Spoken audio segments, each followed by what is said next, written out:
Bonjour à tous et bienvenue dans un nouvel épisode de En face de toi. Je suis Amandine Nzobadilabella. Je suis accompagnée de mon acolyte préféré, Monsieur Christin Nzobadilabella. Aujourd'hui, on va aborder un sujet qui, on est sûr, va vous faire réagir. Donc, en face de toi, c'est parti, let's go. Prenez les popcorn et on y va. Yes, let's go. Bonjour Christin, comment ça va? Ça va et toi? Ça va très nice. Bien. Thank you, you look nice too. What you got here? C'est un par-dessus que tu as fait. Que j'ai fait, qui vient de ma marque Facé. Yes. Yeah. Alors aujourd'hui, on va parler d'un sujet qui va un peu fâcher et qui, on espère, va vous susciter des réactions. Il s'agit des disputes dans un couple et malheureusement le divorce. Donc on va parler de ça. Donc déjà sans effet, on espère que tout ça, ça va pas nous arriver et à vous non plus d'ailleurs. Donc pourquoi on se dispute dans un couple? Yes. Pourquoi les disputes arrivent souvent? Qu'est-ce qui fait qu'aussi un divorce peut arriver dans un couple? Donc, on va essayer un peu de parler de ça. Yes. Alors, Christin, pour toi, une dispute dans un couple, ça... À quel moment, en fait, une dispute, ça peut arriver dans un couple? Est-ce que tu penses qu'on se dispute plus dans les prémices de notre relation, plus une fois qu'on habite ensemble, peut-être 2 ans ou 3 ans, une fois qu'on est installé? À quel moment, en fait? Dès lors que vous êtes à deux, souvent. Que vous soyez... sous le même toit. Sous le même toit. D'accord. Donc, dès qu'une vie de couple... Dès qu'une vie... Ah, même pas vie de couple. Bah non, hein. Tu peux être chez ta mère, je peux être chez mon père et on se dispute. Hein. Non, mais je pense que quand vous ne voyez pas souvent, tu te disputes moins avec la personne. On est d'accord? Ah bah non, je suis désolée. Il y a certaines choses, au fait, il y a certaines personnes, moi je connais des gens qui sont forts avec des relations à distance, mais qui ne peuvent pas supporter la présence d'un homme ou d'une femme 24 heures sur 24 sous leur toit. Je suis d'accord avec toi, mais le fait de ne pas se voir aussi, ça peut créer des disputes. Parce que forcément, ça, c'est un autre cas. Tu fais quoi? Tu m'as pas appelé, tu m'as pas répondu, t'es avec qui? Nanana. Ouh là là là là. Donc, mais dans les deux cas, dans les deux cas, c'est quelque chose. Je pense que les disputes arrivent quand il y a un manque de communication. Ou quand on ne communique pas assez, mais vraiment, et qu'on n'entend pas aussi, et qu'on n'écoute pas ce que l'autre dit, parce que c'est bien de parler, tu parles, mais si l'autre devant toi, il fait le canard, bah, t'as beau le mouiller, t'as beau le jeter de l'eau dessus, il va pas se mouiller, quoi. En fait, c'est quand il n'y a pas assez de un manque de communication et une mauvaise réception aussi. Une mauvaise réception. Parce que si tu as des frustrations, si tu as des choses que tu ne comprends pas de l'autre, et que tu lui demandes pas tout simplement, bah pourquoi tu appelles tes amis. Quand il y a de la tromperie ou du mensonge, je suis désolée. Les femmes, direct la tromperie, quoi. Bah non, mais quand je dis de la tromperie, enfin pas forcément de la tromperie, genre tu m'as trompé. Non, mais par exemple, tu m'as menti sur un truc. Arrête là, c'est là que parler de la tromperie des femmes. Oh, alors si tu veux. Non, mais parce que tu dis que c'est quand il y a un problème de communication. Non, mais la communication. Une dispute, elle peut aussi arriver quand il y a tromperie, quand il y a mensonge. C'est des cas extrêmes. On est sur des cas lourds, on parle. Alors des cas extrêmes. Non, mais la tromperie, ça c'est extrême. C'est pas extrême, excuse-moi. Tous les jours, il y a des hommes qui trompent leurs femmes. Alors c'est pas extrême. Il y a des femmes qui trompent leurs hommes. Oui, aussi. Les femmes, toujours tromperies. Donc, les disputes peuvent aussi arriver dans des trucs tout banals. Hein. Ça peut être, tu sais que ton mari gagne 3 000 €. À chaque fin du mois, tu le retrouves qu'avec 500 €. Et que tu le demandes pas. Et bah, tu encaisses. Et un jour, il va te demander, est-ce que je peux pas me donner 100 €? Ah, allez, dispute. Ouais, mais d'ailleurs, toi, tu gagnes ton argent, il va où? Alors que si tu l'avais demandé, bah peut-être qu'il allait te dire, écoute, j'ai un crédit à la consommation que je rembourse, il y a mon père qui est hospitalisé dans une maison de retraite. La communication. Donc quand ça s'accumule, et même aussi quand la communication, mais aussi la réception, parce que je peux te dire un truc, tu vas l'oublier ou tu vas l'écouter, mais tu vas pas forcément comprendre ce que j'ai dit. Et ben un jour, il suffit que moi je te demande un truc ou que je te fasse quelque chose. Bah, tu vas réagir, quoi. Tu vas réagir sur le show. Et est-ce que tu penses que la fréquence des disputes a une incidence sur le couple, sur la fragilité du couple? Ah oui. Si tu te disputes... Non, parce que quand on se dispute, il y a réconciliation sous l'oreiller, sur l'oreiller. Non, mais ça c'est... Donc bon, ça peut renforcer des liens aussi, parce qu'une fois qu'on s'est disputé, bah en fait je t'ai dit ce qui allait pas, tu m'as dit, parce que voilà, quand on se dispute en règle générale, moi aussi c'est ça qui me... Là tu parles de toi et moi là? Non, bah non, je parle en règle générale, mais tu vois, en fait des disputes, moi je dis pas que j'aime les disputes, mais en fait des fois quand une dispute elle arrive, c'est bien parce que la personne en face de toi, elle te dit vraiment les choses qu'elle pense et qu'elle a accumulées pendant un certain temps. Donc en fait c'est bon, on a tout mis au clair, on a tout mis à plat et on repart sur autre chose, tu vois. Ouais, donc ça peut renforcer une... Si ça arrive tous les jours, je suis désolé, hein. Non, alors pas tous les jours. Après les hommes, tu vois, les hommes, les femmes, on est différents. Un homme, quand sa femme va lui mettre du challenge, genre challenger son comportement à chaque fois. Si une femme, par exemple, reproche à chaque fois à son homme, ouais, tu fais pas assez la vaisselle, tu contribues pas assez aux courses, t'es pas assez, t'es pas un bon homme, t'es pas un bon papa. En fait, pour les hommes, et ça, je pense que beaucoup d'hommes vont se reconnaître, vu qu'on est tellement rationnel, nous on agit, tout au fait a une solution. En fait, pour nous, on se dit, si ça marche pas, ça veut dire qu'il faut faire ça. Ça veut dire que soit il faut que je sois plus avec toi, ça veut dire qu'il faut que je change tout simplement, que je trouve une nounou, que je m'investis. Non, que je trouve une nounou, que je trouve quelque chose d'autre, parce que on se dit que si t'es pas heureuse avec moi, trouve-toi quelqu'un d'autre en fait. Ouais, non, mais c'est pas comme ça qu'il faut réfléchir, les gars. Non, mais je sais, mais pour moi, pour les hommes, pour beaucoup d'hommes, c'est comme ça en fait. Si tu dis constamment à ton homme, et ça aussi c'est un problème de communication, parce qu'il y a forcément des forces que ton homme a. Et quand nous, en tant qu'hommes, de la manière qu'on est fait, qu'on entend constamment quelque chose, ça tu le fais pas, en fait, on va pas se dire, je vais m'améliorer et lui prouver que je peux le faire. Direct, on va se dire que et pourquoi vous dites pas ça? Quoi? Je vais m'améliorer, je vais lui prouver ce que je peux faire. C'est pas dans tout, au fait.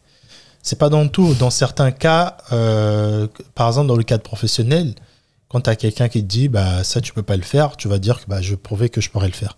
Ouais, mais bon, c'est quand même ta famille, c'est quand même plus important que ton taf. Non, mais quand c'est une personne avec qui tu vis, que ce soit ton père, ta mère, qui va te rappeler à chaque fois quelque chose, il y aura un moment donné, tu vas dire, écoute, si je suis pas fier, si t'es pas fier d'être mon enfant, en fait, ne sois plus mon père, quoi. En gros, ne reste plus dans ma vie. D'accord. En fait, c'est un mécanisme de ça marche pas, on veut pas reparer, mais on veut changer, quoi. D'accord. Donc pour revenir à la question, donc tu penses que la fréquence des disputes, ça peut vraiment avoir un impact négatif, pas positif? Non. Parce que comme j'ai dit, pour un homme, quand une chose ne va pas, c'est-à-dire qu'il faut le remplacer. Oui, mais à la fin de la dispute, tu sais en fait ce qui va pas. Donc en fait, c'est aussi à toi, parce qu'un couple, c'est deux personnes, c'est aussi à toi, la personne en face, au récepteur, de te dire, bon voilà, j'ai merdé sur cette fois-là, écoute, ça va être un objectif ou une target à m'améliorer, ou tu vois ce que je veux dire, et pas forcément de dire, écoute, elle m'a dit ça, salut, c'est compliqué quand même. Je prends la tangente et je me casse, quoi. Parce qu'il y a un problème d'ego, tu sais, c'est compliqué pour... vu comment le schéma a été créé, parce que là on parle de schéma de société, schéma aussi de culture.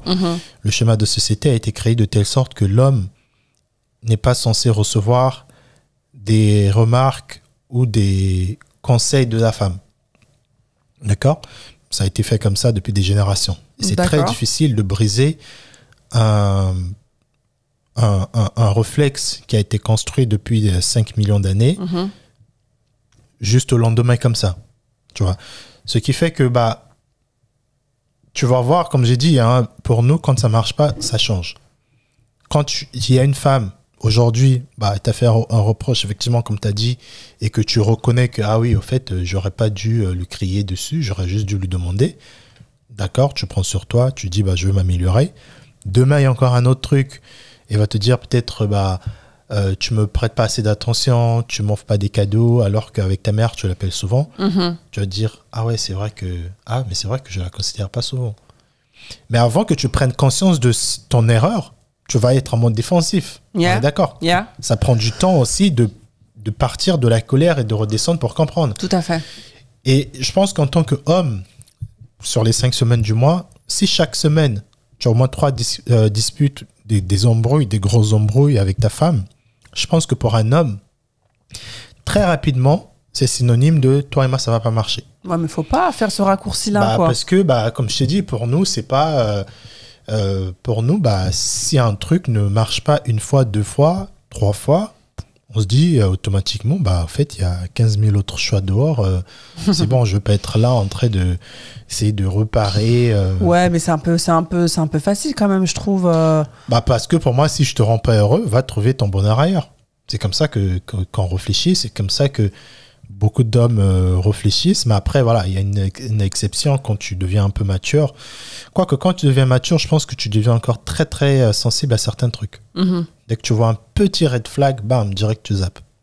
Donc est-ce que ça veut dire du coup que c'est plus les femmes qui sont déclencheuses du coup parce que vu que si tu me dis que vous en fait dès qu'il y a un problème qui va pas, bah vous allez vous barrer parce que vous pouvez trouver autre chose ailleurs. Donc ça veut peut-être dire que vous en tant qu'homme vous n'allez pas forcément nous faire des reproches. Ah si. Bah si, mais c'est pas ce que je dis. Ce que je dis c'est que avec ce schéma qui a été construit, c'est l'homme, c'est lui qui dit, l'homme, c'est lui qui fait ceci. L'homme n'est pas disposé à recevoir des critiques. Et s'il en reçoit trop, il va libérer, il va lâcher. Mais la femme, au contraire, c'est pas qu'elle est faite pour supporter, mais le fait aussi qu'il y a un autre schéma qui a été construit autour de la femme qui dit que la femme, bah, tu dois prendre sur toi, tu dois, bah, automatiquement ou malheureusement, aujourd'hui, les femmes, elles sont faites comme ça. Tu vas remarquer que il y aura toujours même une forme de tolérance. On va toujours dire à la femme, ouais, essaie de comprendre. C'est pour ça que tu as des mamans qui vont dire à des femmes, les Congolais, ils appellent ça kangamotema. Traduction, ça veut dire kangamotema, c'est, voilà, ferme ton cœur, quoi. Supporte. Ouais, mais jusqu'où exactement, jusqu'où. Il n'y a pas de jusqu'où, en fait. Ça n'existe pas. C'est juste ferme ton cœur. C'est ça. Et tu vois, ça installe un peu un truc de la femme, c'est un chiffon qui ne se remplit jamais, tu vois. Et donc, c'est pour ça qu'il y a directement des réflexes lâches de notre part. Comme la violence. Comme les insultes, ou comme le refus de responsabilité. Hein. Ta femme te dit pourquoi tu n'as pas balayé aujourd'hui. Direct, ouais, mais pour qui tu te prends? Moi, c'est l'homme, moi, c'est moi qui paie le loyer. Alors que les deux choses n'ont rien à voir. Tu vois. Donc, après, pour parler de tu voulais dire un truc? Non, donc en fait, on va dire que le schéma un peu de dispute, nous, on va plus être sur des choses, des choses rationnelles, de la vie de tous les jours, des choses qui nous handicapent ou qui nous gênent. Mais en fait, vous, la manière dont vous allez le recevoir, ça va tout de suite être une atteinte personnelle à votre ego, à votre... Mais c'est toutefois ça. Quand moi, je reçois des informations, je les analyse en tant qu'homme. Je ne veux pas les analyser en tant qu'enfant. Non, mais si je te dis, si tu n'as pas descendu la poubelle, c'est pas... comment dirais-je, si on... La première personne qui entend cette information-là, c'est Christin, l'homme hétérosexuel. Oui, mais l'action... C'est pas ma maturité qui va l'entendre. Yeah. Et c'est à moi maintenant, automatiquement, de convertir. Et que quand tu deviens mature, c'est quand tu convertis très vite tout ce que tu perçois comme étant, c'est pas forcément profond, c'est pas une injure, c'est pas... Sinon, si on écoutait vraiment nos impulsions, t'inquiète pas que... je pense qu'il devrait y avoir beaucoup plus de féminicide, de violence. Justement, toi, tu penses que d'où ça peut venir, en fait? Parce que voilà, quand on se dispute, on s'échange des paroles, on s'échange des mots, tout ça. Quel est le point, en fait, de non-retour, ou quel est le truc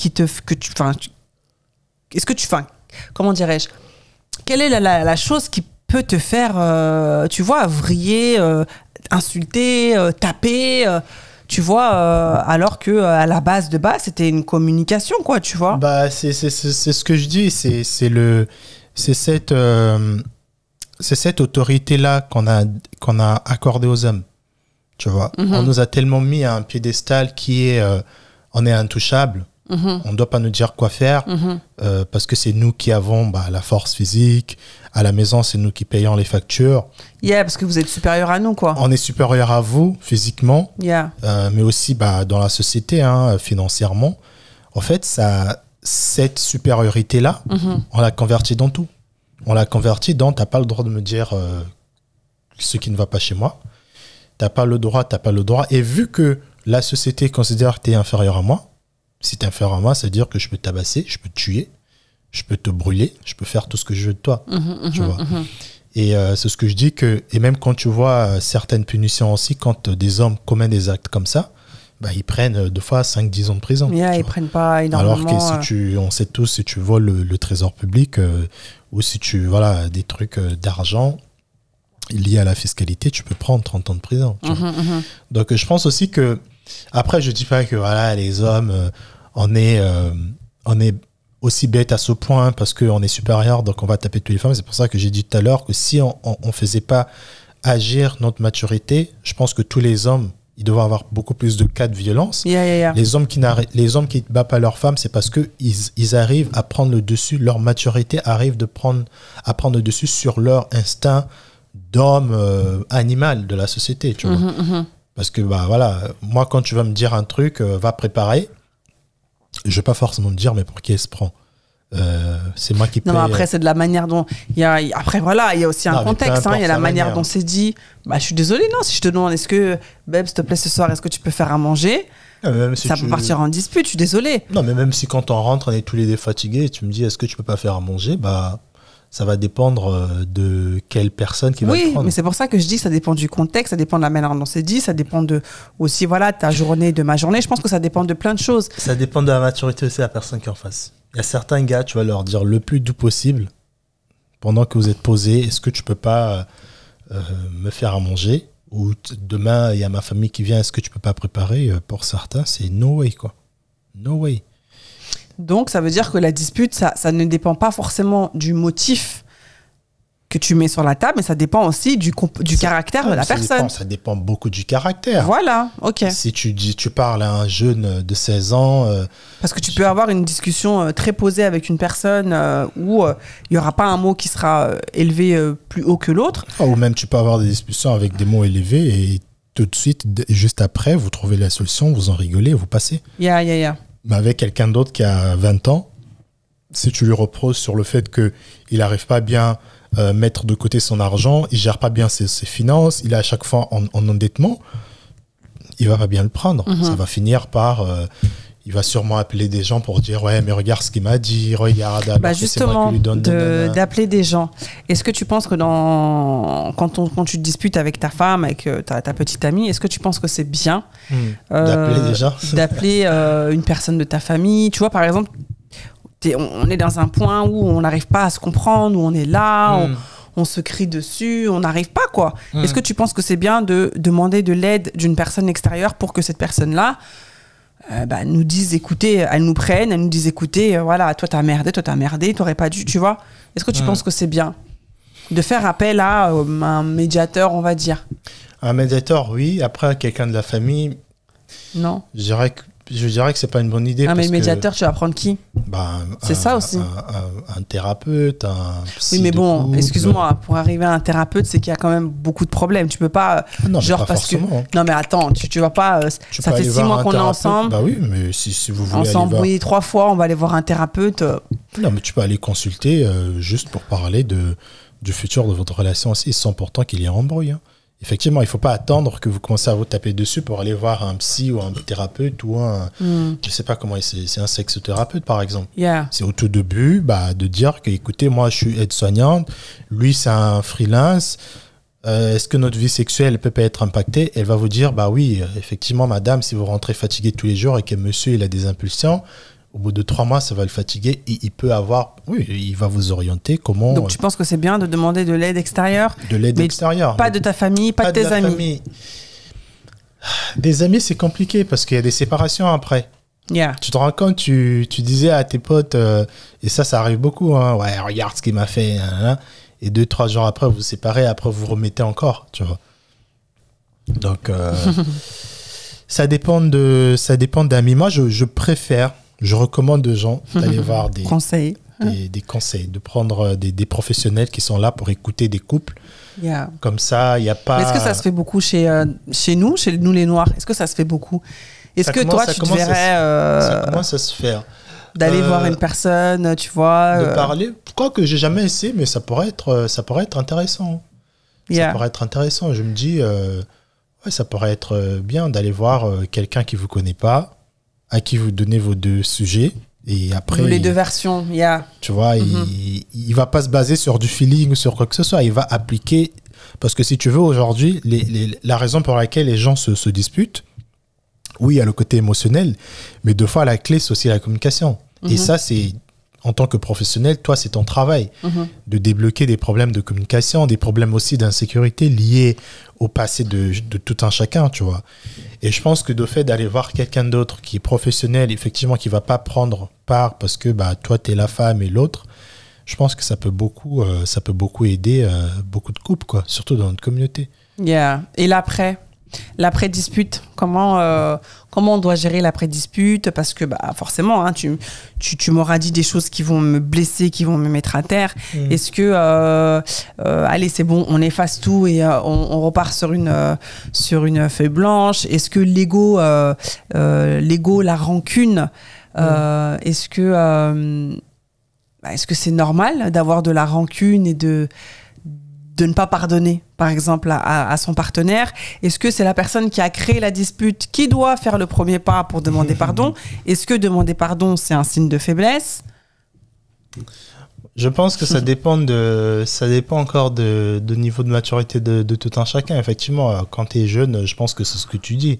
Si je viens me demander pardon, c'est-à-dire que bah, c'est moi qui étais fautif, c'est à toi de venir... Pas forcément, tu peux demander... Quand on était jeune, on ne voulait pas aller... Ah, quand on était jeune quand on avait 23 ans, 25, on ne voulait pas aller dire désolé à ton ex, ou même à ton ex, à ton ami, ou à quelqu'un que tu avais mal parlé, parce que dans ta tête, tu étais tellement borné de croire que c'est toi qui avais raison, alors que dans les deux sens, parfois, c'est juste quelqu'un qui tirait les ficelles, tu vois.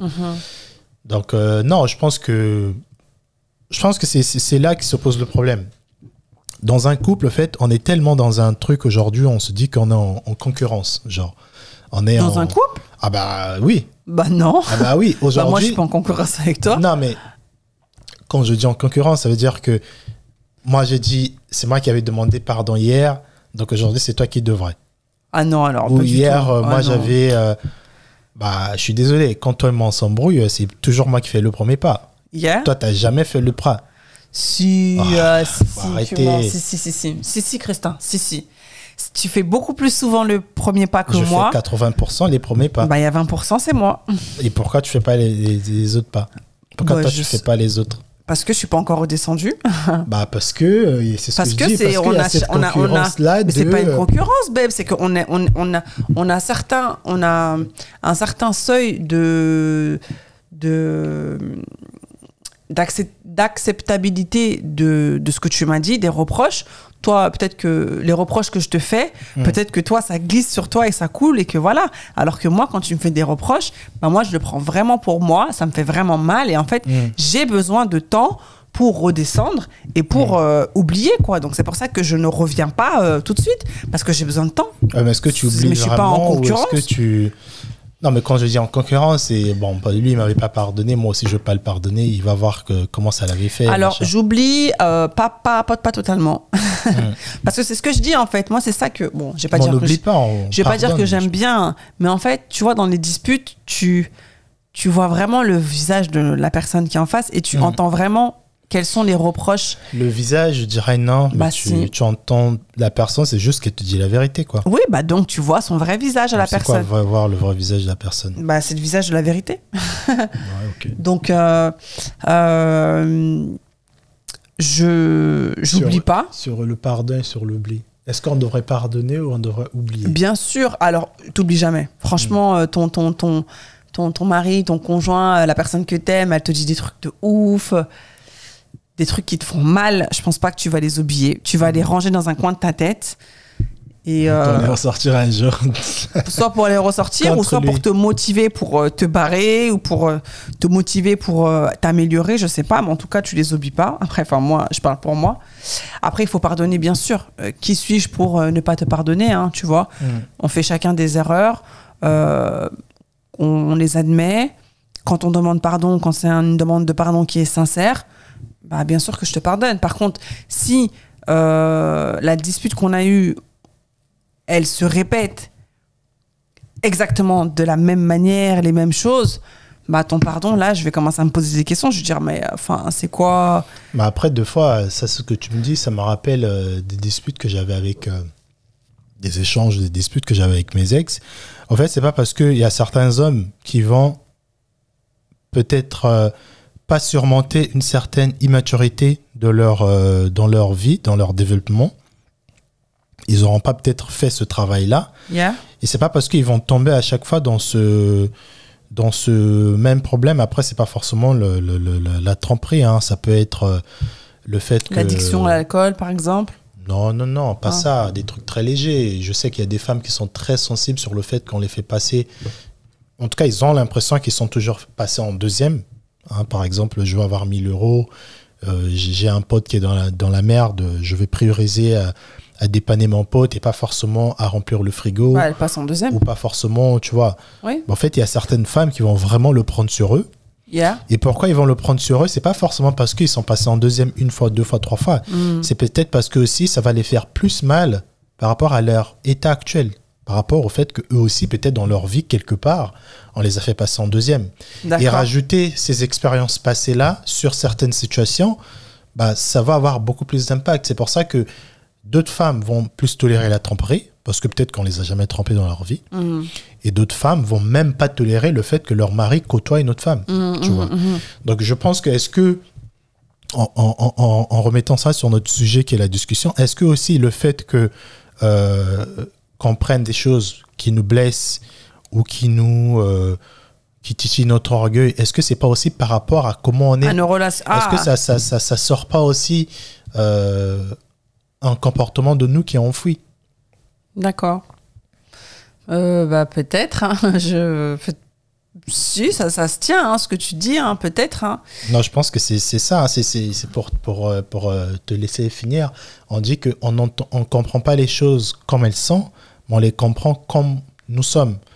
En fait, par mon niveau de compréhension, je vais comprendre je t'aime d'une autre manière. Et si je suis beaucoup plus mature, tu me dis je t'aime, je me dis oula, ce mec il est prêt à risquer toute sa vie pour moi. Je vois ce que tu veux dire. À quel moment du coup la dispute devient un point de non-retour et on décide que séparation il doit y avoir?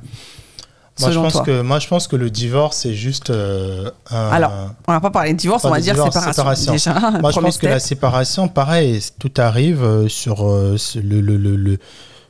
la clé, c'est la mauvaise communication. Oui, mais quand, par exemple, dans un couple, quand c'est qu'une personne qui veut se séparer et pas les deux, ça veut dire quoi? Ça veut dire qu'il y a une personne qui a un problème. Non, pas forcément. Peut-être que moi, j'ai quitté mon ex, elle voulait pas que je la quitte, mais elle m'a revu. Donc c'est toi qui avais ce problème-là avec elle, mais elle était bien avec toi. Il y avait un problème dans le couple. Elle était tellement entourée d'une certaine énergie qu'elle ne pouvait pas s'en rendre compte. Moi, je me suis rendu compte que ça commençait à devenir très toxique. Je me suis barré. 1 an après, elle m'a revu. Elle m'a dit heureusement que tu t'es barré parce qu'on partait en cacahuète. Heureusement, non, mais ça, elle me l'a dit. Heureusement. Elle me l'a dit. Heureusement que tu es parti parce que je me t'ai rendu compte à ton départ que là où on était, la ville dans laquelle on était, c'était pas en fait une ville pour construire quoi que ce soit. Donc c'est pas parce que l'autre il est pas d'accord que ça veut dire que c'est lui qui veut partir qu'il y a un problème. Non.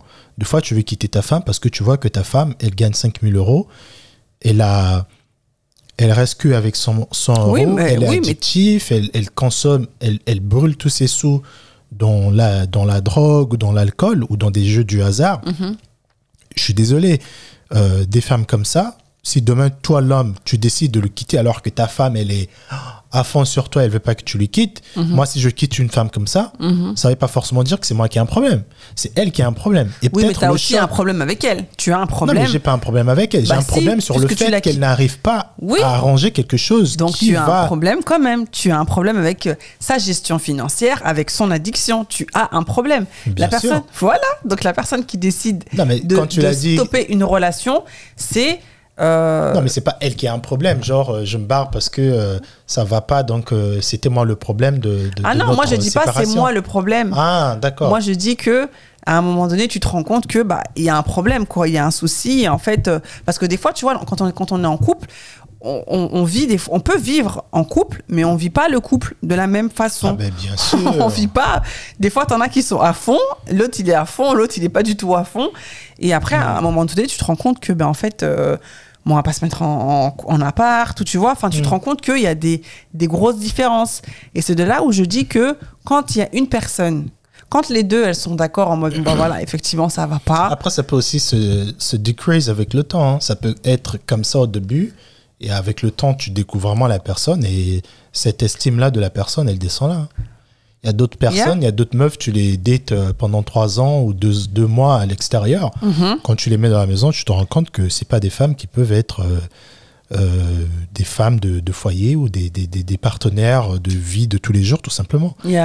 Et de là aussi, tu décides, bah non, on s'aime bien, mais oula, ce que tu m'as montré pendant que j'étais chez toi, là, je veux pas vivre avec toi. Donc toi, il y a des choses qui sont insurmontables. Non, c'est pas qu'insurmontable. Je pense que encore une fois, ça revient à la maturité. Je pense que aussi à certains âges, hein, on est d'accord que si quand tu es avec un père qui a 50 ans qui cherche une partenaire avec qui terminer le reste de ses jours, il va pas être avec une fille qui n'est pas sûre d'elle ou qui machin nanana. Il sait exactement ce qu'il recherche. Tu vois. Et tant qu'il n'a pas trouvé cet exactement-là, il va trouver 5-10 partenaires jusqu'à ce qu'il trouve la bonne personne. Tu vois. Et donc, c'est pas forcément... Il y a des trucs qui sont insurmontables. Je pense que quand tu arrives à un certain âge, tu n'as plus le temps, en fait, de trouver... Moi, si je trouve une fille qui a 30 ans, qui n'arrive pas à gérer ses finances, qui est jalouse comme une folle, je veux que tu sois la plus belle de la Terre. Je ne veux même pas prendre le temps de vouloir te faire changer quoi que ce soit. Parce que je pars du principe où tu as 30 piges, tu as accumulé 30 ans de ta vie, tu n'as pas pu changer ta jalousie, tu n'as pas pu changer ta gérance d'argent ou ton addiction. Je vais te laisser. Tu vas forcément trouver un jour, le Saint-Esprit va tomber sur toi. Tu vas te relever de ça. Mais c'est pas moi qui vais dire que parce que je t'aime, je vais faire cet effort de te changer. Non. Alors, pas de me changer, mais de me faire prendre conscience qu'une jalousie maladive... quand même. Non. Bien sûr. Non. Faire prendre conscience à quelqu'un, c'est pas le changer. Mais c'est quoi? Bah, tu lui fais prendre conscience que... Mais tu changes sa manière de penser. Tu changes sa manière de penser, mais tu changes pas forcément la personne. Mais la manière de changer de qui? De la personne. Donc c'est elle que tu changes. Non. Bah si, babe. Bah non. Faire prendre conscience à quelqu'un, tu lui fais prendre conscience par exemple que je sais pas, l'alcool c'est mauvais, que machin, mais c'est pas pour autant que la personne elle va changer. Non, mais t'as changé cette personne parce qu'elle consomme plus l'alcool. Toi et moi, si on se sépare, moi je t'ai changé, toi tu m'as changé aussi. Oui, non, mais moi, je te parle pas de changer, je te parle de faire prendre conscience à quelqu'un. Si tu fais prendre conscience à quelqu'un par rapport à une addiction, par rapport à une malgérance d'argent, tu peux pas changer quelqu'un. T'as changé. Moi, je dis, tu changes pas quelqu'un. Non, mais peut-être quelqu'un, le fond de lui sera le même, mais sa manière d'exécuter les choses vont changer. C'est-à-dire qu'à chaque fois qu'il sera confronté à l'argent, grâce à toi, elle va se poser, ou il va se poser maintenant 2 questions. Est-ce que je joue au jeu de l'auto ou est-ce que j'épargne? Mais si tu n'étais pas là et si tu ne l'avais pas dit, il faut d'abord épargner avant que tu joues à des jeux, bah, cette personne n'allait jamais devenir différente. Donc oui, quelque part, tu l'as changé. Donc, moi je dis on change jamais vraiment les gens. Non, en fait, moi, ma question, c'était voilà, quand dispute arrive et que voilà, vraiment le point de non-retour il y a. Donc, malheureusement, quand on est marié, il y a le divorce. Pour toi, le divorce, ça, qu'est-ce que ça signifie en fait le divorce? Est-ce que le divorce c'est vraiment je divorce de toi, donc en fait ça y est, basta, tu fais plus partie de ma vie, je t'efface, t'as jamais existé ou quoi? Parce qu'il y a 2 cas de figure. Divorce, si on est juste toi et moi, bah voilà. Mais si on est toi et moi, qu'on a des enfants, tu peux pas me rayer de ta vie, tu peux pas faire comme si de rien n'était, tu vois. Il y a quand même aussi une attache qui est derrière. Donc en fait, pour toi, le divorce, ça signifie quoi? Je te pose la question. Pour moi, le divorce, c'est... moi, je vais être dur, hein, mais pour moi, le divorce, c'est un échec. Hein. Franchement, dans une... Un échec? Pour moi, le divorce dans une vie de couple, c'est un échec parce que bah, t'as pas réussi à construire ta vie de couple, à rendre heureux la personne avec laquelle tu étais, à fonder ton foyer, tu vois, à maintenir tout ça. Pour moi, c'est un échec, personnel. Un divorce, c'est quand même... c'est quand même quelque chose, quoi. J'arrive même pas à imaginer parce que je ne connais pas et j'espère ne jamais connaître cette situation. Mais ayant des enfants, je me dis... ça doit être très compliqué parce que tu dois faire prendre conscience à tes enfants que bah voilà, le papa,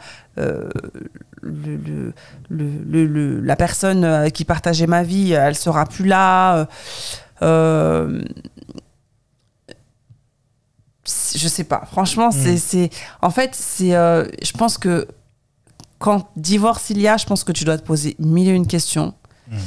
Je pense que tu dois te remettre en question aussi. Je pense aussi que tu dois aussi te dire, bon, bah, peut-être que je vais essayer le tout pour le tout, peut-être que je vais tout faire pour essayer de rabibocher le truc, peut-être qu'au final, on divorcera pas. Tu vois, une dernière chance, quoi.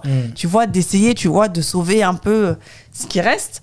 Bon, si ça marche, c'est bien. Si ça marche pas, ben, tant pis.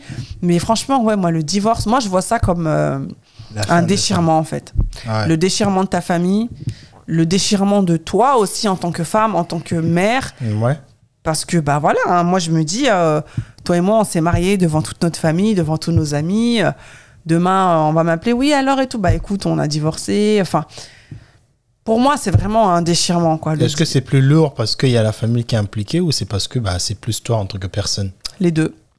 Parce qu'il y a la famille qui est impliquée, mais la famille, il y a ma famille, enfin, ma famille que j'ai construite, mes enfants, en fait, que je dois faire comprendre à mes enfants que votre papa, il va plus vivre avec nous.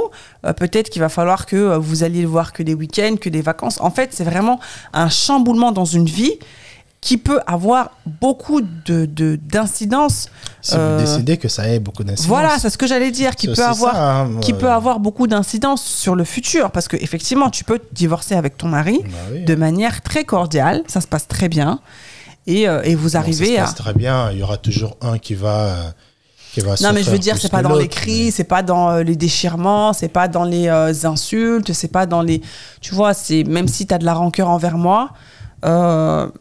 voilà, ça reste cordial et ça reste entre adultes, entre guillemets, enfin, tu vois, mais c'est difficile quand même. Est-ce que tu resterais, par exemple, avec une femme, si par exemple, toi et moi, ça va pas, j'espère pas, et si jamais, par exemple, toi et moi, ça va plus et tout, on n'arrive plus et tout, est-ce que tu resterais avec moi parce qu'il y a les enfants? Non.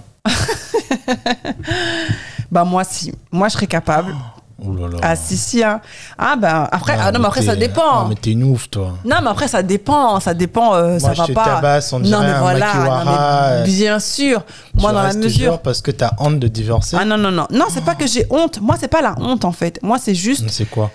En fait, moi, j'ai été élevée dans une notion de famille avec un père, une mère, une notion de... Moi, j'ai toujours connu ça, en fait. Et je me dis... Est-ce que ça a pas un impact aussi bien sûr. La notion du divorce. Bien sûr. Et en fait, de faire vivre ça à mes enfants, je n'imagine même pas, en fait, quelle est la douleur, tu vois, pour un enfant de se dire ouais je vais chez mon papa, je vais chez ma maman, mais moi je serais capable, tu vois. Après ça dépend bien sûr, si tu me tapes et tout c'est mort, si tu tapes mes enfants c'est mort, si tu me trompes tu peux rester. Non par contre non, si tu me trompes non, en fait si on s'entend plus, c'est quoi le truc de trop qui peut te faire que la violence, la tromperie. La violence, la tromperie, si tu mets en péril notre famille, c'est-à-dire tu prends des crédits à droite à gauche, on est endetté comme je ne sais quoi, on a la tête sous l'eau, même nos enfants ils sont endettés. Non, là moi je divorce avec toi. Enfin, c'est quoi le, tu vois? Si je te trompe une fois, tu divorces avec moi. Je sais pas. Non, ça par contre je sais pas. It's a call. It's a call, ouais. Non, je sais pas. Après, on peut pas. Enfin. Si par exemple je suis enceinte, tu me trompes une fois, je pense que ça peut être un motif de séparation, tu vois, parce que c'est quoi le feeling, je suis enceinte. Mais si tu me trompes, alors que je sais pas, t'es parti en vacances avec tes potes, t'as fait une connerie, je sais pas. En fait, voilà, il y a plusieurs scénarios qui sont possibles et qui sont imaginables. Mais en tout cas, moi, je serais capable de rester avec toi, juste pour le bien de mes enfants, tu vois. Si tu ne me nuis pas et si je ne te nuis pas, parce que on peut très bien vivre sous le même toit, d'un commun accord, on se dit bon bah voilà, les petits sont petits, genre on laisse qu'ils aient 10 ans et tout, toi tu peux avoir ton appart à côté, tu fais tes bails, Non, mais ça se fait où, ça, en 2021? Toi, tu crois que tu vis en 99 ou quoi? Avec la femme d'aujourd'hui qui, avec des cabinets de divorce dans tous les coins de rue, bon, tu vas dire à une femme, dans tous les coins de rue, tu vas dire à une femme, reste avec l'homme que tu n'aimes pas, que tu veux divorcer, mais attends 10 ans pour que tes enfants soient grands. Non, mais parce qu'il y a aussi la charge financière aussi. Non, mais t'es pas obligé. Vous pouvez faire un divorce à l'amiable. Hein. Non, mais personne écoute, ne paye personne. Non, mais regarde, demain, une femme qui travaille pas, une femme qui n'a jamais travaillé, demain, elle doit divorcer de son mari. Ça peut la mettre dans une situation d'extrême précarité. Elle peut se retrouver extrêmement dans la M avec ses 2 enfants ou 3 enfants à sa charge. Non, en France, c'est pas de la merde quand tu te retrouves avec 3 enfants à ta charge. Au contraire, le gouvernement, il te prend bien en charge. 3 enfants, femme seule, femme isolée, au contraire, t'es encore mieux que quand t'étais en couple. Bah, je sais pas, mais en tout cas... Non, moi, je pense que c'est comme t'as dit, hein, c'est un problème de schéma familial. Moi, ayant pas grandi avec mes 2 parents, moi, je pense pas que le divorce, c'est la fin du monde, quoi. Alors, j'ai pas dit que c'était la fin du monde. J'ai dit que c'était un déchirement de ma famille. Moi, je pense pas que le divorce... Fin du monde, t'abuses. Moi, je pense pas que le divorce, ça peut causer forcément quelque chose à tes enfants parce que vous êtes différents. Vous êtes divorcés, non. Tes enfants, si t'es divorcé avec ton parent et que, comme t'as dit, on le voit très bien en France, ça se fait très bien. Tel jour, c'est papa, tel jour, c'est maman. Les enfants, certes, ton enfant, quand il va dormir chez toi, il saura pas forcément il va pas forcément comprendre, mais à un certain âge. À un certain âge, oui, mais quand ça arrive petit, c'est chaud. Même à 5 ans, 7 ans, il va certainement le vivre, il y aura un déséquilibre. Merci, toi tu dis non, il va rien se passer. Non, j'ai dit qu'il y aura forcément un déséquilibre. Mais de dire aussi que je veux rester avec le père de mes enfants juste parce que je veux pas divorcer, parce que ça va faire que mes enfants ne grandissent pas bien. Si le père ne t'aime plus et que tu le gardes quand même avec toi, bah, son niveau d'engagement aussi va changer. Parce que devant les enfants, il ne va plus aussi être le même. Donc ça sert à quoi de le garder juste parce que tu penses que ce qui changera, c'est d'avoir un homme à la maison. C'est cœur de bague. Hein. C'est cœur de bague. Dans ce cas, trouve-toi un autre mari aussi qui va être une présence masculine de la maison pour que les enfants ne soient pas que élevés avec le côté maman, quoi. Moi, je pense que tu peux divorcer pour tout et n'importe quoi. Hein. C'est pas obligé que ce soit qu'il me trompe ou qu'il te Alors, pour batte, tout et n'importe quoi, moi, je suis pas d'accord. Je suis désolée, justement. Déjà, le mariage, on se marie pas pour tout et n'importe quoi. Tu te maries avec une femme, tu découvres que c'est une... Et on divorce pas pour tout et n'importe quoi. Attends. Tu découvres que ta femme, elle est dans des sciences occultes, c'est une franc-maçon, elle veut te... avant que tu te sois marié avec elle, t'as pas remarqué ça? Mais tu remarques pas, ça va pas. Tu crois que tu remarques quand quelqu'un est franc-maçon? Tu remarques pas forcément. Bah si. Mais toi, les gens qui se mettent avec des gens qui sont dans des comment ils appellent ça les trucs là. Les francs-maçons. C'est pour ça que Cathy Holmes, elle a divorcé de Tom Cruise. C'est qui? Ah bah par exemple. Des gens qui sont dans des sectes, des satanistes. Comment on appelle ça là, Ouais, les satanistes là. Illuminati, je pense qu'au début tu sais. Illuminati. Oui, c'est des satanistes. Beckham, Tom Cruise. Non, mais ça, c'est pas pour tout et n'importe quoi. Moi, quand tu me dis tout et n'importe quoi, c'est genre. Non, mais quand je dis tout et n'importe quoi. Non. Mais ça aussi, ça peut être. Oh là, écoute. Ouais, non, mais non, ça, je suis désolée. Par contre, c'est pas un motif de divorce. Hein. Ta femme, elle prend du poids. Ce n'est pas un motif de divorce, les gars. Ta femme, elle prend du poids. Elle veut pas perdre du poids. Elle devient obèse, tu lui donnes tous les conseils du monde et elle veut pas, elle dit que c'est mon corps, je fais ce que je veux. T'es pas dans la liberté ou le droit de la quitter? Alors, tu as le droit de la quitter, mais c'est pas un motif. Mais bien sûr, mais si tu as le droit de la quitter, c'est que c'est un motif qui est justifiable. Non, mais je veux dire, en fait, tu as le droit de quitter ton mari, voilà, mais c'est pas un motif valable. Je veux dire, c'est quoi le feeling? Bien sûr que c'est un motif valable. Mais non, Christin. Tu dis à ton gars, arrête de mal manger. Le mec, il était à 65 kilos. Après, il devient 80 kilos. Il devient obèse, il n'arrive plus à respirer. Toi, tu sais très bien qu'il ne va plus assurer son rôle à la maison. Son expérience de vie aussi va baisser. Tu veux rester avec un gars comme ça? Je sais pas. Bah, dis la vérité. Je sais pas. Tu vas divorcer. C'est pour ça que je dis tout et n'importe quoi. C'est pas forcément la tromperie. Ah non, mais tu dois pas forcément divorcer. Pas que la tromperie. Pour toi, ça, c'est le summum. Pour toi, c'est ça. Ah bah non, c'est pas le summum. Hein. Tromperie, ouais. Non, je pense qu'il y a différents cas de figure, mais après, justement, tous les cas de n'importe quoi, tu peux divorcer. Tous les cas de figure doivent être remis dans le contexte et tu vois, voilà. Moi, je bosse, encore un autre exemple. Je suis avec une femme qui, à chaque fois, va se plaindre de son taf. Je bosse avec des hommes qui me traitent pas bien, c'est des machos, gna gna gna. 1 an, 2 ans, 5 ans, tu bosses toujours dans le même taf et tu rentres à chaque fois, tu te plains de ça. Moi, je vais te quitter.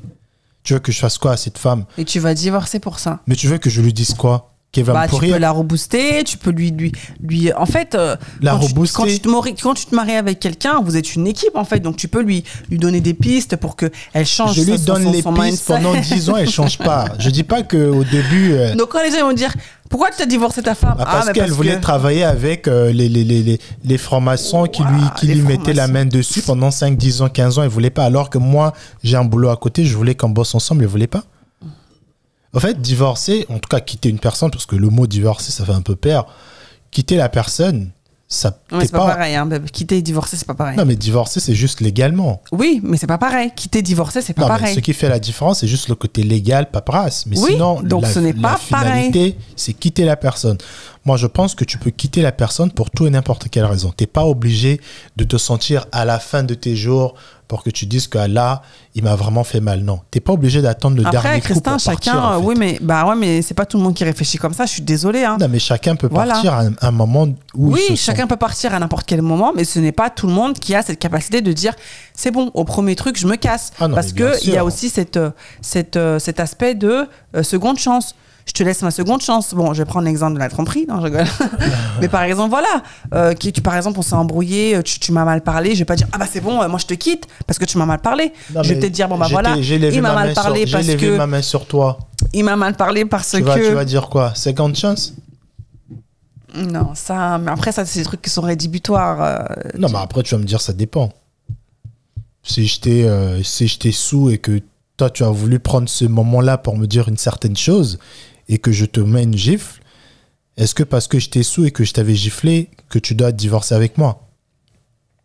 Est-ce que si je suis pas sous et que je te gifle, tu divorces aussi avec moi? On va dire, ouais, l'alcool, on va dire que l'alcool, ça a amplifié, on va dire, le truc. Alors, donc, quand t'es sobre... Tu tolères plus que ton mari ça va pas. Je tolère... Donc ça veut dire qu'à chaque fois que je serai sous... Dans les deux, je tolère pas.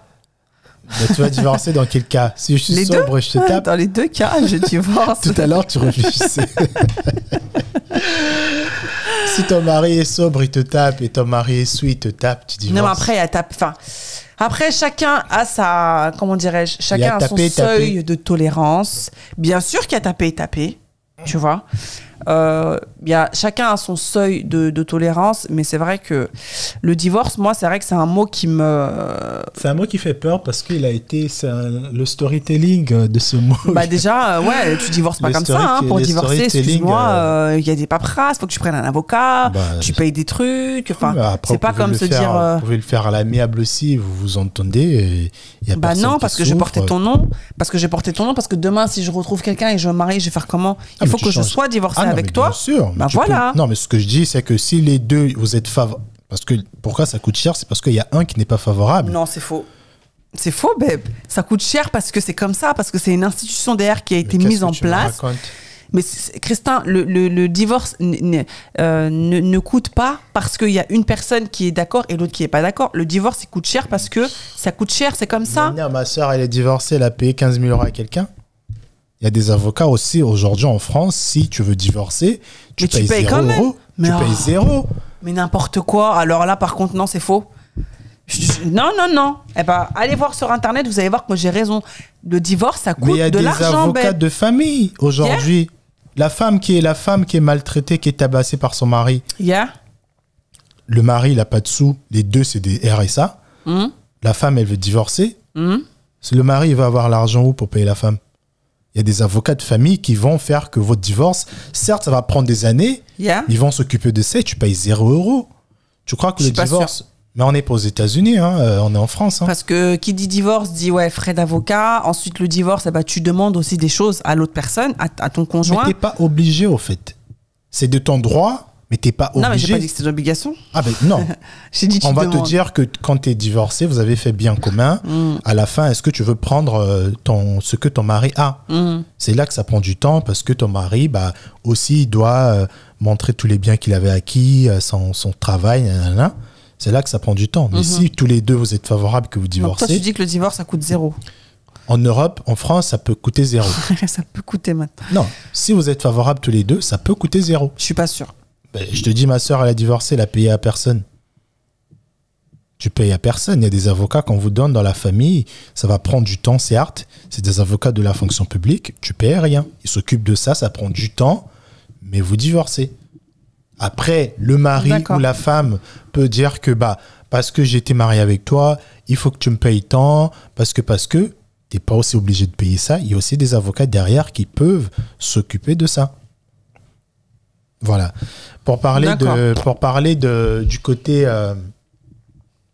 Pourquoi il y a cette notion d'oubli? On était avec toi, on a construit... Je vois beaucoup d'oubli. Quand tu oublies quelqu'un, genre la personne n'a jamais existé. Avec les mariages, qu'est-ce que tu en penses aujourd'hui? On a vu récemment avec Megan Good qui s'est séparée avec... je ne sais pas s'ils étaient mariés femmes. Si, ils étaient mariés. Un pasteur, je crois qu'il va rester avec une femme comme ça. Ah, pardon. Avec Megan Good et son mari, le jumeau là, le pasteur. Et que, je ne sais pas s'il a gardé les photos, tout ce qu'ils avaient. Comment tu expliques ça que quelqu'un, surtout pourquoi je prends leur cas, parce qu'ils ne se sont pas disputés, ils ne se sont pas, comme on voit les autres, cheater, nanana. Là, c'est vraiment, ils se sont dit, écoute, peut-être que le mec l'a dit, écoute, moi, je suis un pasteur, toi, tu veux continuer ta profession, continue, mais moi, ça ne répond plus à mes besoins. Il a laissé aller sa femme. Au fait, pourquoi dans des cas comme ça, tu vas quand même avoir de l'amertume au fait pour l'autre partenaire? Tu vas effacer toutes les photos, tu vas arrêter de parler à tous ses potes, en fait, c'est quoi? Est-ce que c'est parce que parce que tu fais plus partie de ma vie, parce que ça y est, parce que... On a partagé quand même 10 ans de couple. Je suis d'accord avec toi, hein. Je suis d'accord avec toi, mais moi, je pense que... Alors déjà, c'est un mécanisme d'autodéfense, déjà. Je vois plus ta tête, je vois plus tes photos. Quand on est parti aux Bahamas ou je sais pas quoi, j'efface tout, tu vois. Comme ça, moi, ça me conditionne dans le fait que je suis célibataire, qu'on est divorcé, déjà. Aussi parce que, il y a aussi ce truc de ah ouais, tu m'as fait du... Ah ouais, t'as voulu qu'on se sépare? Regarde, j'efface tout. Je t'efface de ma vie. Donc, c'est pas vrai, au fait, l'amour qu'on ressent pour les partenaires. Parce que comment tu peux, en un clic, parce qu'il y a un papier administratif qui a été signé, oui. Tu te mets, au fait, à... Pas juste effacer. Bon, je comprends aussi qu'il y a l'acte qui doit être fait pour que le mental aussi suit. Mais comment, en fait, on explique ce truc-là de je divorce avec toi et demain je me remets avec telle personne. Est-ce que J-Lo, on peut dire qu'elle a vraiment aimé le mec là qui était avec elle? Oui, directement, elle allait reprendre Ben Affleck, parce que t'as des gens qui... oui, mais parce que t'as des personnes qui ne peuvent pas rester seules. T'as des personnes qui ont besoin justement pour se reconstruire de se mettre dans une autre relation. Tu vois, t'as des personnes qui sont comme ça, comme à contrario, t'as des personnes qui ont besoin de rester pendant un laps de temps solo. Le fait d'effacer des photos, le fait d'effacer tout ce qui s'est passé, aussi ça te permet de couper court et de te dire ça y est, c'est vraiment fini. Mais je pense pas que ça signifie que tu doives te poser des questions sur est-ce qu'elle m'aimait vraiment? Parce que je suis désolée. Non, je suis désolée. Non, mais ça veut dire... alors attends, donc, comment ça s'appelle? Donc, Kim Kardashian, on va prendre Kim Kardashian. Hello, Kim K. Donc, sur son Instagram... Avec Ye? Oui, je sais pas. Donc, sur son Instagram, donc là, avec son nouveau gars, donc pour toi, ça paraît très logique qu'elle ait des photos de Ye, de ses enfants, de son nouveau gars, après d'un autre nouveau gars. Mais ça sera comme ça dans la vraie vie? Oui, non, mais elle a peut-être pas envie de le voir et nous, on a peut-être pas envie de le voir, en fait. Donc, en fait, toi, pour toi, le fait de tout effacer, ça veut dire que tes ex, là, avec qui t'étais, donc tu les aimais pas? Non. Mais moi, j'ai jamais mis mes ex, j'ai jamais mis mes... Mais c'est pas parce que tu mets quelqu'un en photo que ça veut dire que tu l'aimes plus ou que tu l'aimes moins? Moi, j'ai jamais effacé la seule ex que j'avais mis sur mes réseaux. J'ai vraiment jamais effacé toutes les photos. Il y a certaines photos que j'ai laissées, il y a d'autres que j'ai effacées parce que Mais moi, en fait, ce truc de effacer, c'est-à-dire que quand mon ex, on s'envoyait, est-ce que toi, tu as effacé tous les mails de ton ex, de tes ex? Oui. Tu as effacé toutes leurs photos? Alors, j'essaye, mais le iCloud, là, ça me saoule. Des fois, je suis là, je vois des photos. Ça me sert à quoi, Christin? Quoi ça sert de garder les photos de mes ex dans mon téléphone? Ça sert à quoi?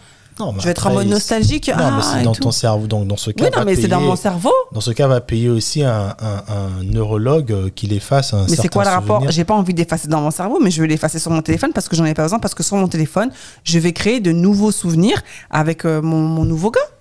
That's it. Tu peux les créer par rapport à ce que tu as déjà?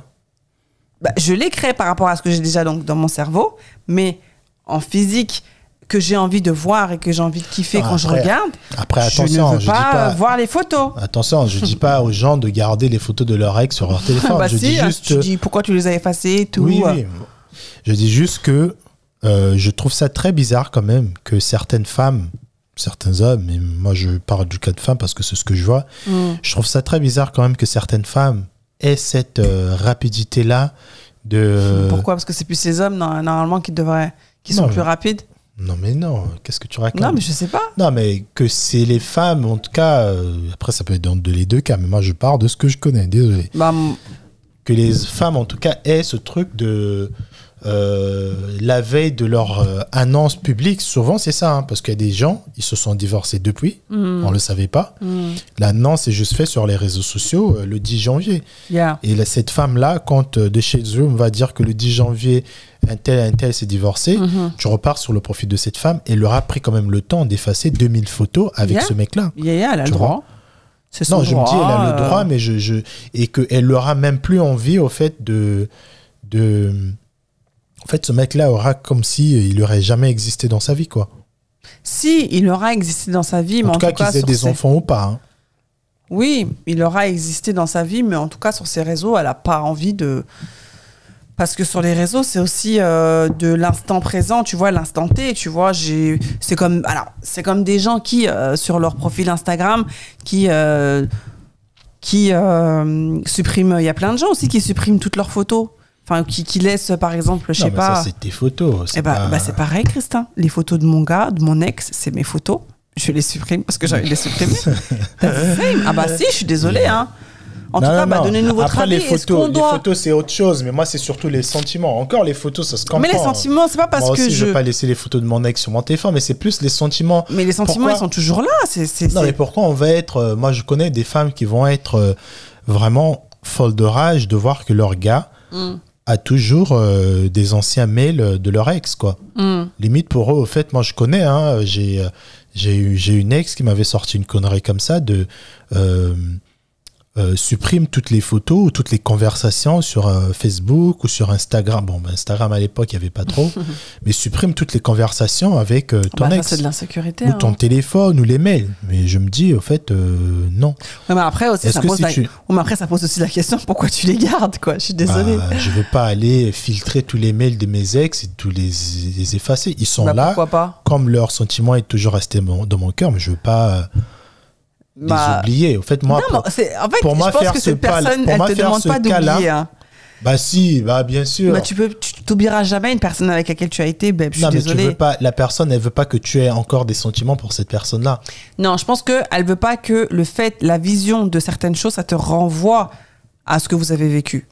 Je pense que c'est plus ça, tu vois. Non, mais je pense que c'est un truc... après, peut-être, mais je pense aussi que c'est lié à l'insécurité de te dire que... bien sûr. Si sur les 10 mails que tu reçois, tu as 2 mails où il y a toujours le nom de ton ex et elle tombe dessus. Après, c'est quand même bizarre, je suis désolée. Moi, je sais que, ça me fait rien parce que je te connais, parce que je sais, quels sont tes sentiments, quelles sont tes histoires et tout. Mais ça peut... par exemple... un de mes ex, moi c'est vrai que j'étais tombée une fois sur les photos